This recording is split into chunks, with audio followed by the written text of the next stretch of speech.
Great, thank you.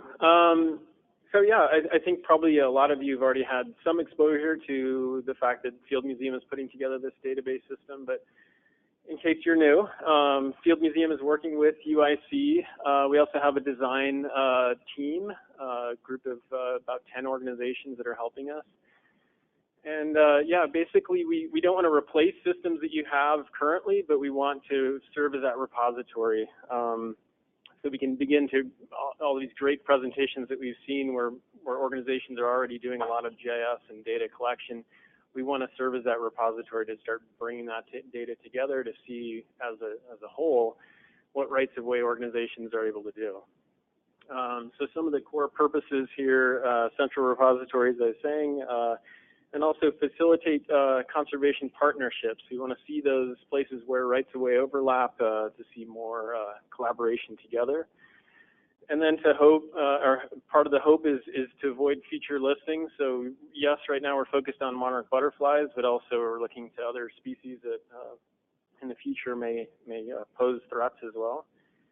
And then to promote voluntary conservation actions in general. So following right along with this, so some of the benefits specifically to your organization would be, again, that collaboration in serving as a repository for the scorecard. So you might be familiar already with the metrics monitoring and metrics task force has put together a pollinator scorecard. Iris is going to be speaking about that right after this talk, but this will serve as that repository for those data as well. And then reporting out. So we've got the MCD. We'll see what the future life of the MCD is after June, but certainly the CCAA is another place that we'll want the reporting of this database to fulfill. Communicating with your stakeholders and the public. So by putting your data into the system, you also generate lots of statistics that you can then share with your stakeholders and the public, track conservation goals and progress, and understand the role in general that rights of way help in supporting pollinators. Okay, so this may look a little intimidating.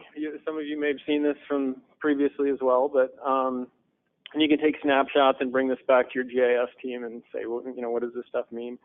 But basically, the way to look at this is everything that's in orange is kind of the back end of the system. And so this is on local servers. This is where the data is going to physically be stored. Right now, that's on Field Museum servers. Eventually, that will be moved over to UIC. And so UIC will be that repository for where the data is physically stored. In order to manage all the accounts, all those user accounts for different organizations, we're going to be using ArcGIS Online for that. So there will be a direct connection through a secure connection with ArcGIS Online, and then we will, part of the reason for using ArcGIS Online is, as you've already heard, lots of organizations are already using it. We'll be able to tap into your existing accounts, or we'll invite you into this system. So you won't need to have a separate login with ArcGIS Online, but that would also be an option for organizations that are not currently using ArcGIS Online. We can also provide accounts as well. So kind of we'll have two ways to access the system. One is through this sort of private method. So you'll be able to upload data that's only for your organization to see. That'll be through these private sort of portals, through these groups. And then in addition, we'll have a public access. And so for the public access, this is going to be taking the spatial data that's at these site levels, consolidating it down to just show statistics at the it'll be anonymized, so it's only by organization type rather than specific organizations, and it'll be summarized to the county level, so that spatial information is kind of removed. And then this will be on the public side. This will be on the UIC website, so we can begin to follow on a dashboard system to see kind of what our total impact is looking like. Great. So today I'm going to use kind of this time to go through the first workflow that we're putting together. So this is the basically how you'll set up your own account. for your organization, and then how you'll begin to get data in this summer to start adding to the system if you choose to participate. There's some future kind of workflows we're listing here. So importing prior field work, analysis of management areas, and reporting out in general. And kind of bringing in additional monitoring information. All of these things will be different workflows that we'll start to bring out. Okay, another big intimidating graph here. Okay, so this is kind of to help you walk through what will be the rest of the presentation. So what we'll need is one representation from each organization that goes to the UIC website and fills out a questionnaire. So that's step one here that you see in yellow, and I'm going to go through each one of these steps individually in the following slides. But in the first one, you're filling out a questionnaire, and basically the questionnaire is saying who should have access to this site, what should be the default settings for sharing settings. Do you want to share with all the other rights-of-way organizations? Do you only want to share with your own organization for now? And then these things you can override these on a site-by-site basis as needed. Once that system is set up, then basically by filling out that questionnaire, we're going to run a script that then creates kind of the back end of your system, which has all that storage. It's kind of invisible to you, but then it also creates a new ArcGIS Online group that you'll be invited into, and that will be kind of where you can go to, excuse me, to access the shapefile, the layers where you can add your data to, as well as things like collector apps that you can run. I'll go through all that as well. The next step that you have, step 3 here, is kind of an option. So you can go to the UIC website, you can download the schema and see how the schema compares to maybe a data system that you already have that you're collecting scorecard information, and make sure that those things align so that we're collecting data the same way that you're collecting data and other organizations as well. What just happened? There we go. So you can, in other words, you can use your own system if you already have one in place, or you can use our system. And so we have Survey 1, 2, 3 and Collector will have some default options for collecting if you don't have those things in place already. ATC, obviously, they've already got a system going that works for them. They can just take their data and add it to our system. Then step 4 here, we've got field data collection. So that's you deploy your field team, they collect their data. And lastly, step 5, the data comes back either through our system or your own, and your data manager then looks over the data, make sure everything looks okay. QA, QC, they look through and evaluate it. And then they can add it to a template that we have available to then provide the data to us, and we can upload it. In the future, we'll probably have that more as a tool that you would just run in ArcGIS Online, and you can upload it yourself directly. Okay. So this is what that questionnaire looks like. Basically, again, you're filling out who those users are, who the admin is, who the data manager is. And this may, in your organization, if it's small, it may be that is all one person, or this could be lots of people. Some of the things that you can't see in yellow here would be you can also set, what type of user, are they an admin, data manager, or standard user, things like that.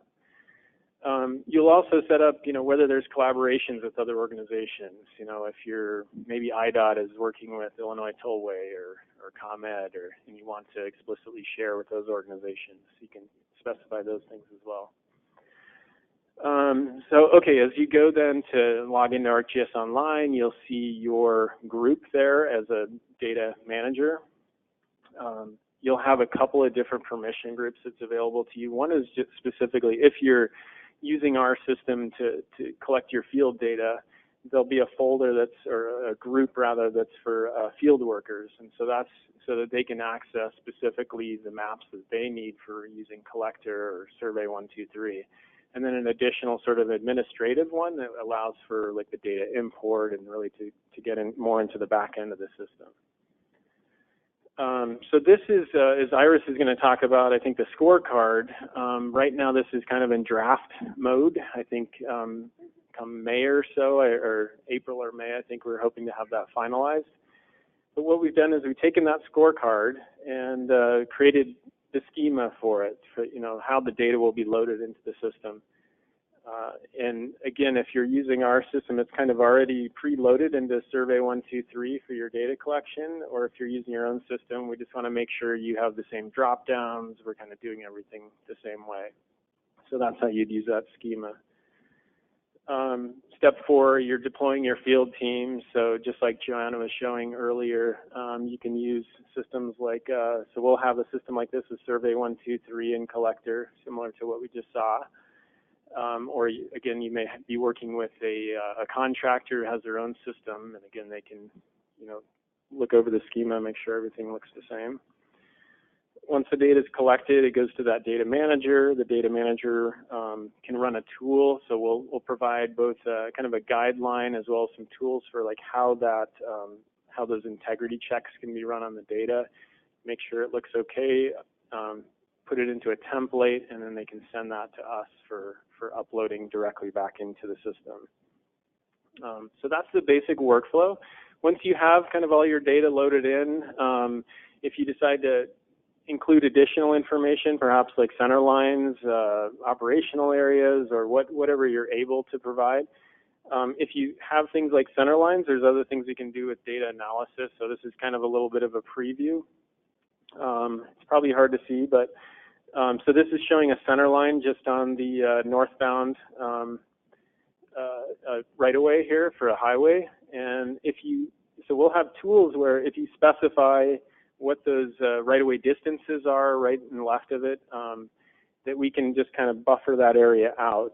So what's showing in purple now are those two little buffered areas. And then we can do some basic, really basic crude analysis where we're taking land cover, so like the NLCD, National Land Cover Data Set, and start to characterize what's in your rights-of-way. And also the power model, so let's see, ATC and Cardno have kind of provided their coefficients that go with the CDL or the cropland data layer. So it's similar again to like the National Land Cover Data Set. We can overlay your information on that and start to get an inkling of what the prioritization might look like for your particular sites. And that may help then with things like the CCAA and deciding how many acres you feel like where you want to prioritize and how many acres you might want to enroll, things like that. So let's see, and then so more on the visualization. Again, once you've entered your data into the system, this is looking at what the public interface might look like. So we're now looking at a county-wide scale. This is just showing for Illinois. That those operational areas can be shown at the county-wide scale to show how many acres of habitat there are. So this would be like IVM sites and how much acreage you have versus maybe some more specialized like locations where you have sites more targeted at high-level restoration. So we distinguish between operational areas, or management areas rather, and sites. And so this would report out to the public kind of two different levels at which we're gathering data. Anyway, all this is subject to change, but it's showing you what some of these different kinds of metrics are that we can control and start to display and see what kind of an impact we're having overall as rights-of-way organizations. So this just gives you an idea, a quick sort of calendar on what we're looking at for some of that implementation. First, we're going to run everything by our design team and see that the system is working well for them, and then we'll begin to roll it out to everybody else. And let's see, how are we doing on time? Good? Okay, 1 minute. Perfect. So I just want to make sure, again, that I'm thanking NIFWIF for their support of this grant, and then also, or this project. And then the design team are all these organizations shown at the bottom here. So they're helping out. They're dedicating some of their staff on GIS to look over the system and make sure it's working well for them. And then, of course, last but not least, I've got the geospatial support. So Karen Klinger, who's here today with us. Raise your hand, Karen. And also Don Morrison is helping out also with a lot of the programming. So lots of the technical support. Couldn't do it without these two. So great. Any questions?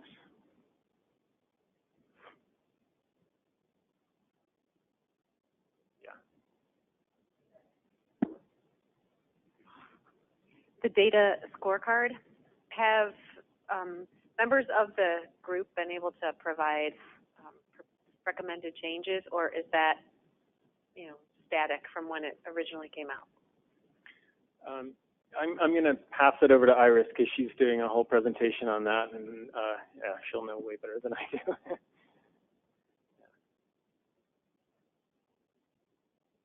Yeah, I got another question.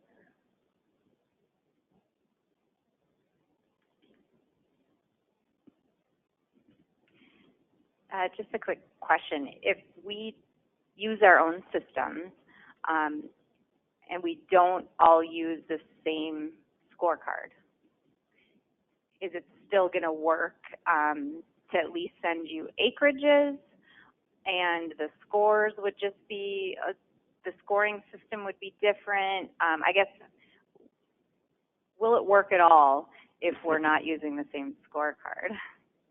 That's a really good question. So that will be part of that kind of data integrity check, I guess, if you will. So it'll go through and see if there are inconsistencies with how the schema that we have versus what maybe the one that you're importing. If you're taking your data and putting it into our template, everything should be identical. If it's different than what there's like a field mapping process where you can say, oh well, data we're collecting here is actually the same as what you have here. It's just called something different. If say the drop down fields are different, then that's where we'd need to make some adjustments. But that's what GIS people do, right? So that we can make some of those adjustments, and then if we need to, we could maybe even modify some of the fields that we have to add some of those drop downs if they're that different that we might need to incorporate them. So. All right. What else? I think that's probably it for time.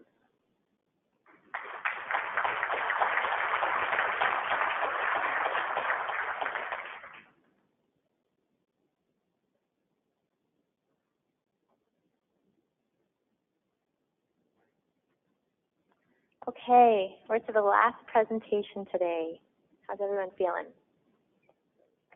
Good, good. Okay, I see some tired faces. But I will keep it short today. I'm going to provide just a quick update about the pollinator habitat scorecard. So Kelsey, that was a great segue question. But we'll save most of the discussion about the pollinator habitat scorecard for the breakout session tomorrow. So I will just give you a teaser. If you want to know more, join us tomorrow afternoon for that breakout session. So as probably many of you are aware, we've had this metrics and targets task force that has been around for about a year and a half, I think. And back in, I was looking at the dates, I think it was back 2017, we had a task force session at one of these working group meetings. We created an action plan, and in that action plan we said, for the right-of-way working group, we wanted to have a common definition of pollinator habitat, so we could all be talking about the same sort of thing. We wanted to have some sort of standard mechanism for scoring that habitat, particularly with rights-of-way in mind. So this idea of having a universal right-of-way habitat scorecard emerged. And then it was also important, as part of this action plan we developed, to have some system of training field teams to recognize what they're looking at when they're out conducting habitat assessments. So about a year ago, we wrestled around with a pollinator habitat definition. Many of you were part of that conversation, and we settled upon this definition in green. So pollinator habitat contains native flowering plants, host plants, and nesting sites throughout the growing season. We fully recognized that was a very simple definition and that some organizations would want to elaborate. And so all of the text below that green box are suggested additions to the definition. So that was kind of how we found a flexible kind of working definition that could work for the working group. So following that, we had our definition in hand. The next step was to tackle this universal scorecard. And we've had a lot of discussion about, what's really the objectives of the scorecard. As I said, that universal standard is important. We have a common language across the working group that we can talk about habitat, quantify it, qualify it, and also recognize the differences between different types of energy and transportation lands that we're all working on and managing. It was also really important that we have a very flexible tool. So we've developed this multi-tiered approach to help provide kind of the right level of detail to fit the right application. So we've had several rounds thinking about the appropriate tiers. We fully recognize that there's a lot of existing habitat assessment tools out there. So we're trying to build as much alignment as we can, not to reinvent the wheel, and try to ensure that there's compatibility between those assessments. And then also, as Mark alluded to, the scorecard serves as kind of the basis for that geospatial habitat database. So having, again, common metrics that we're all kind of agreeing to report on will be really powerful and valuable information in that database. So our process has consisted of evaluating a lot of different scorecards and assessment tools that are out there. I think we have at least 18 that we have in our tracking spreadsheet that we've gone kind of attribute by attribute and looked at how different scorecards have handled different data points. We've kind of pulled what seemed to be the most common of those attributes. We've had a scorecard subgroup. Again, many of you have been involved with that subgroup, kind of wrestling with how and what are the best attributes to include. And last year, we proposed kind of our first draft of the scorecard. It was essentially a two-tier basic assessment plus kind of an added optional assessment tiered approach.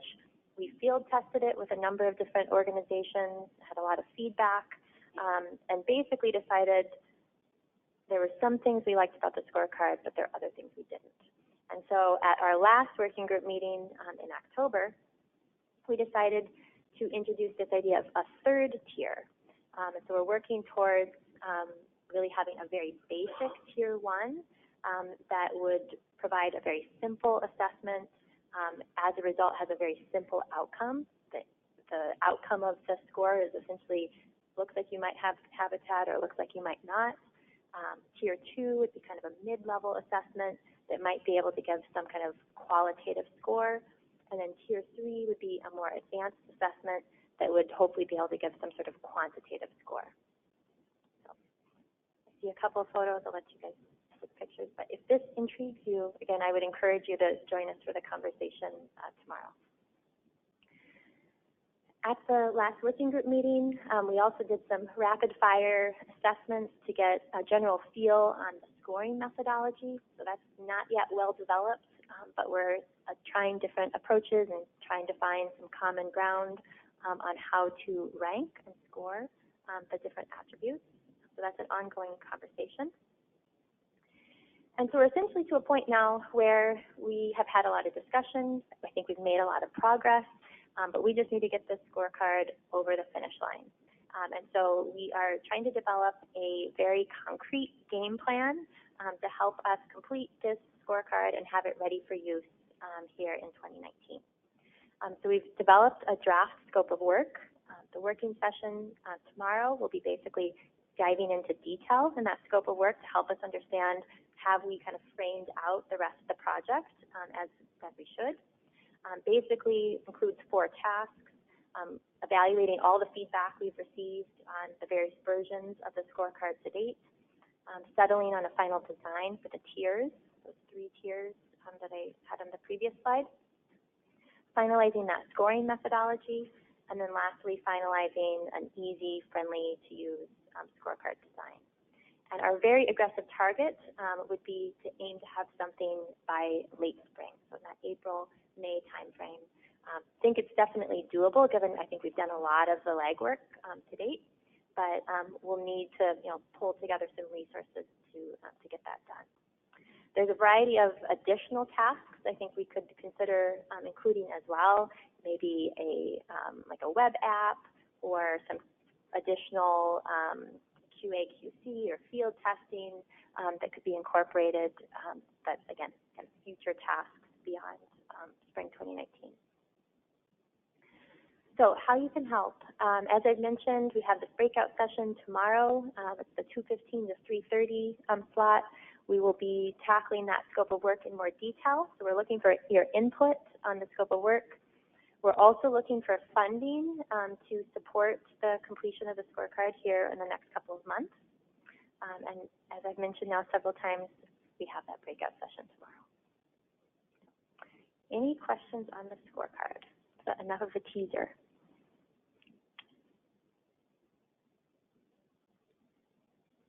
Okay, cool.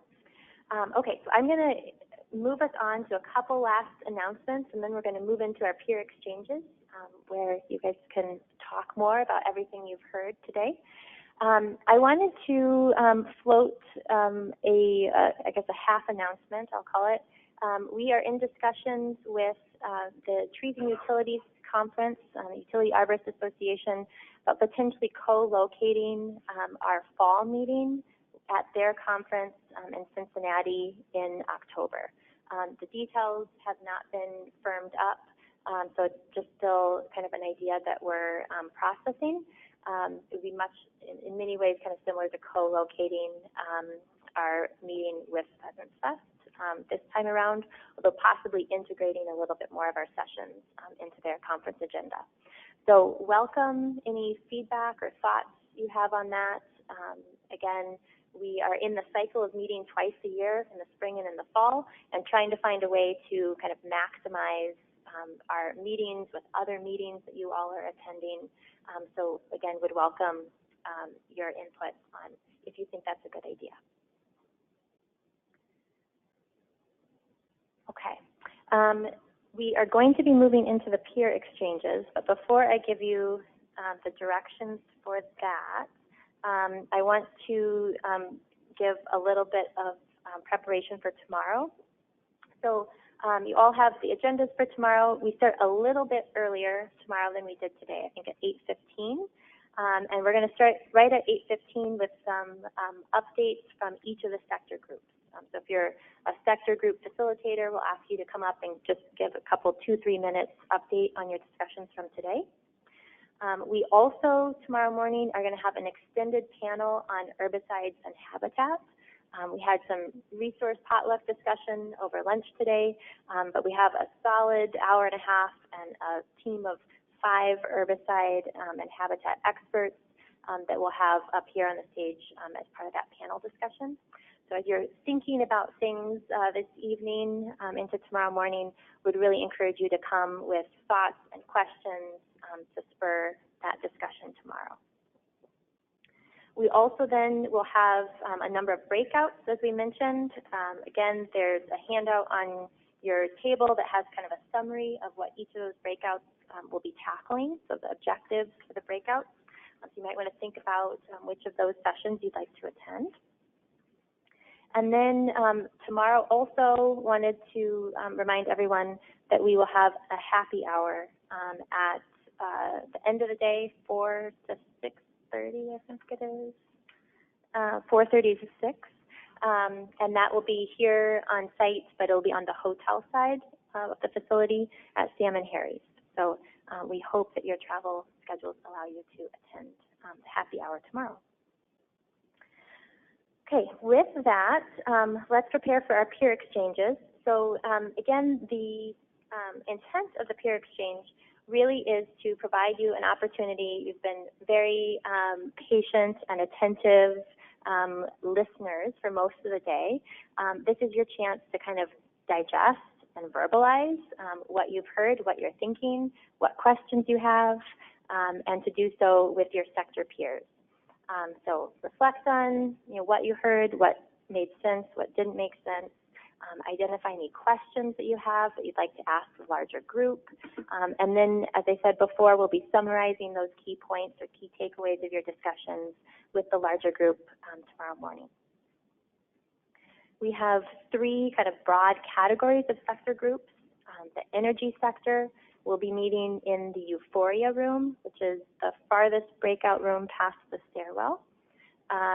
The transportation sector will be meeting in the Epiphany room, which is right next to the stairwell. And then the right-of-way partners, so if you're a nonprofit or a government agency or otherwise work with rights-of-way industries and don't easily fall into either energy or transportation, we'll be meeting right next door in Nirvana A. So with that, thank you all today, and we will see you early tomorrow.